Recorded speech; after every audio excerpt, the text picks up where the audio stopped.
Hi, this is Mike Dickoff from Apparation. This brief video is intended for people who have received the final results from the T-Sheet Software Wars 2021 Market Share Survey.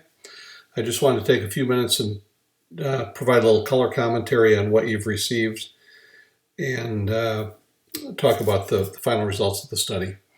Just as a quick reminder, the scope of the study was the public 9+ hole golf courses in the US and Canada, 13,184 of them after we did some final cleanup.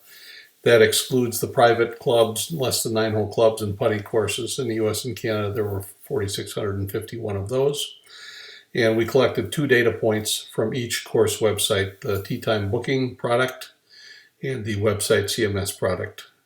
Examples you see here, the Wilds Golf Club in Prior Lake, Minnesota, which uses Club Profit for tee time bookings and RWM Company for its website CMS template. If you want the full details on the scope and the methodology, go back and watch the previously issued video at the URL displayed here.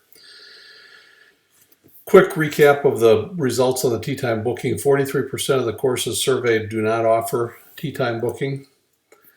Just under 25% use a product from GolfNow. About the same amount use products from one of the 5, what we call the 5 chasers, 4Up, Chrono Golf by Lightspeed, Club Profit, T-Snap, or Tion.com. And the remaining 8% use one of over 40 other vendors. There were 8 with the highest volume, with more than 50 courses each that are listed here: Chelsea, Club Caddy, Cyber Golf, GG Golf, Sagacity, T-Quest, Total E Integrated, and Vermont Systems. Some observations from the tee time booking data. The fastest growing vendors in 2021 were 4Up in terms of number of courses, and Lightspeed in terms of its percent of market share in the US.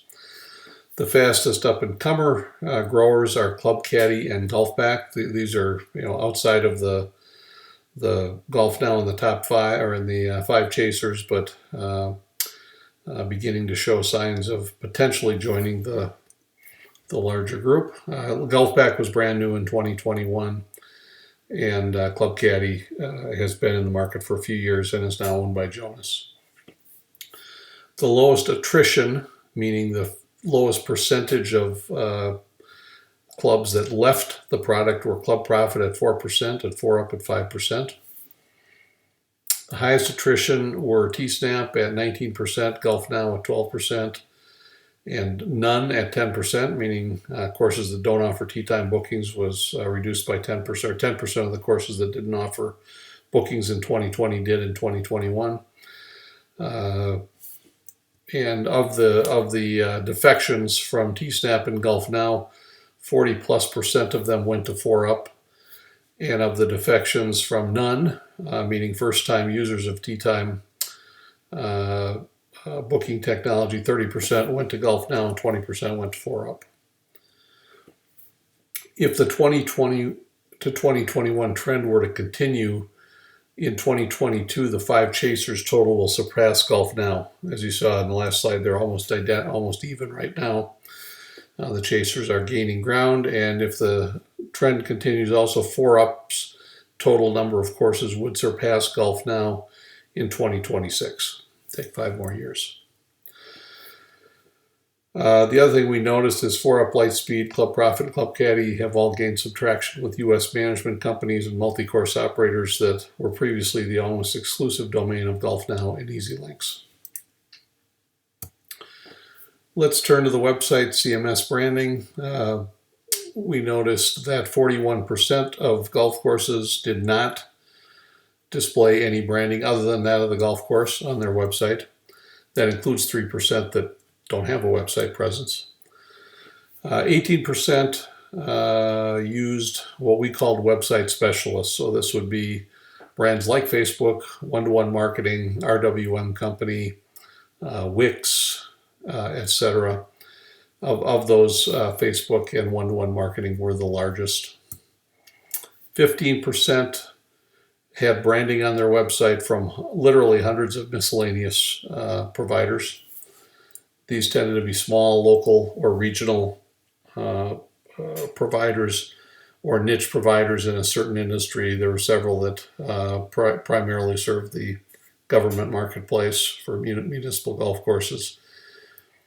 And then the largest single vendor is GolfNow at 15%, and 11% of the courses have branding associated with one of the tee time software providers.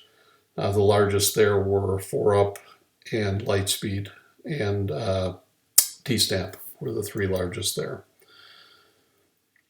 Some observations: the largest single vendor is GolfNow at 15%, and they had attrition of 17% on their website customers versus 12% on the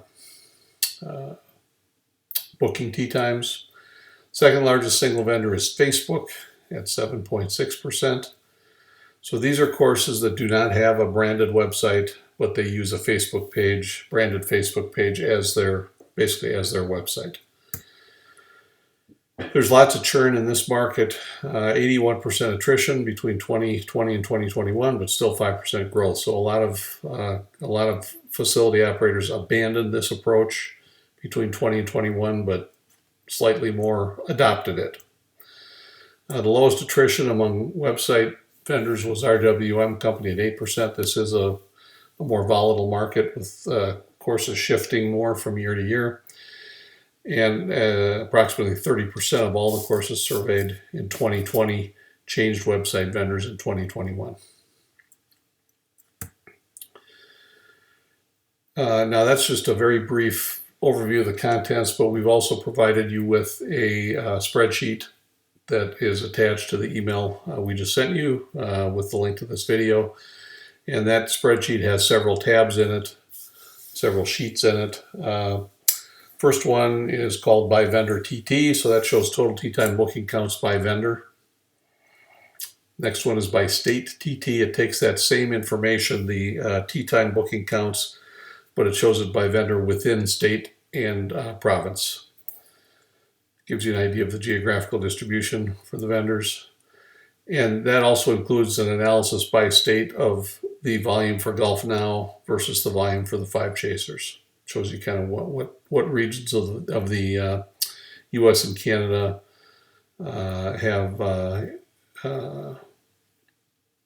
it shows the volume of customers for the five chasers versus GolfNow by state. Shows you which region GolfNow has dominance in and which regions the five chasers have more share than GolfNow. The by vendor web tab shows the total website CMS counts by vendor. So similar information to the by vendor TT, but for website data versus tee times. There's a from to tab that's got several tables in it that analyze movements from 20 to 21. It also analyzes the relationships between tee time booking and website vendors. So for example, of the one-to-one marketing websites, which tee time vendors are used by those golf courses.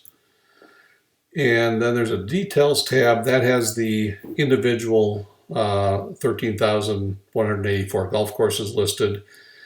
Shows some demographic information about the golf course, and then also provides the survey results from 2021 as well as previous years.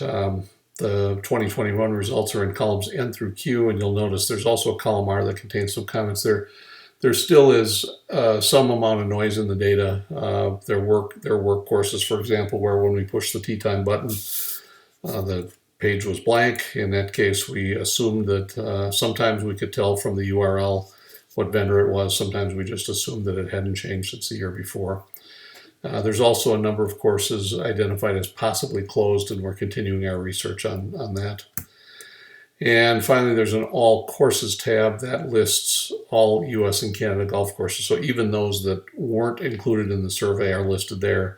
If you're curious whether we simply missed a course or had it misclassified, you can find it here. And it certainly is possible that we have some courses listed as private and therefore excluded them from the study when they in fact are public courses.